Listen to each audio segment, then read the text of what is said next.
Well, right now, Florida is at the epicenter of the discussion to ban certain books deemed inappropriate for schools. According to PEN America, 176 book removal requests were made in Duval County and at least 500 more across the state. The local event is working to expand access by bringing diverse authors and voices to the forefront.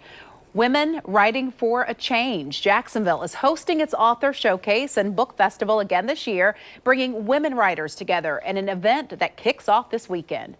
Joining me now to talk more about that, we have Jennifer Wolfe, the founder and executive director of the organization, also local author Taryn Love Reigns Wharwood. I love that. Let it rain all over us. All right, so don't want to dig too deep into the controversy surrounding the book ban, but you're familiar with it, I'm sure. If you watch us, you've seen us do a ton of stories on it. But why do you think your organization is so important at a time like this?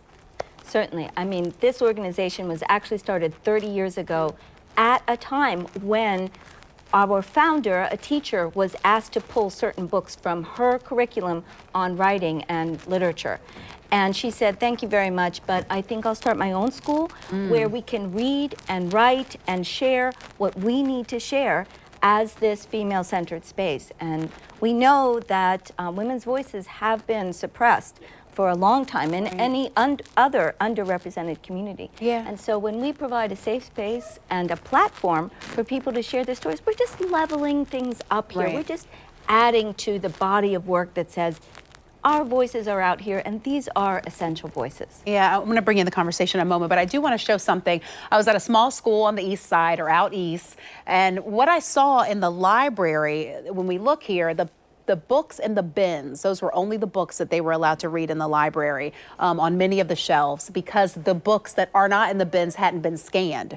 So they're not banned, but they just haven't been scanned. So a lot of these kids had never been in the library for the year of 2023. If they were in the library, they just had to pull out those bins until those books are scanned because they don't have a librarian. So what I believe is that at this point, we need some outside resources to make sure that kids have access to books, and encouraging authors to get into the game despite the controversy surrounding it. Yeah, absolutely. I mean, it's extremely important. You know, our voices need to be heard and our stories need to be told. So I'm so grateful for Women Writing for a Change for continuously being at the forefront of bringing our voices to the front. What's your book called, and what's your story? So I'm a poet, Okay. and my first book is called Random Thoughts of Rain, Heal. It's book one, and it's just poetry, and it's literally just, you know, raw poetry talking about my life, my experiences, and things of that nature. So I'm honored to be a part of the book festival. I love that. And I think what it does too is it shows us the diversity in writing. You don't have to sit down and write a big old book. You know, if your song is through poetry, then that's beautiful. Yeah. And very importantly, we want kids and young people to see Taryn and say, here's a woman who is able to tell her story, which is a complicated story in America. Yeah. It is, and everybody needs to know her story. I agree. I mean, I remember growing up, and it was hard to find a book by an African-American author or with a character who looked like me. And now I feel like I have access, and it's everywhere, and my children have access to this. So the event this weekend, and you have another one tonight. Judy Blume, one of my favorite authors growing up. There's a local artist who told her story. Right. Well, so two things. Leah Wolchok is the co-producer and co-director of Judy Blume Forever, and which is a documentary about Judy Blume, whose books are often banned because she writes for young people so that they can explore their moral landscape in a way that she wanted to when she was a young woman.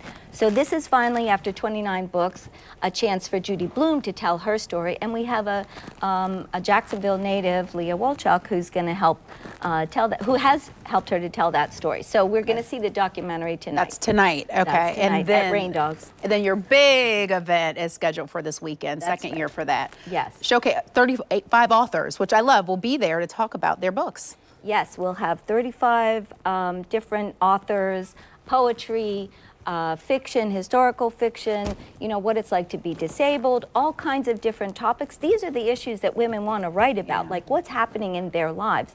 And we have a Girl Scout who's going to kick off our reading. She's taken actions. She has an Instagram page called All Books Count.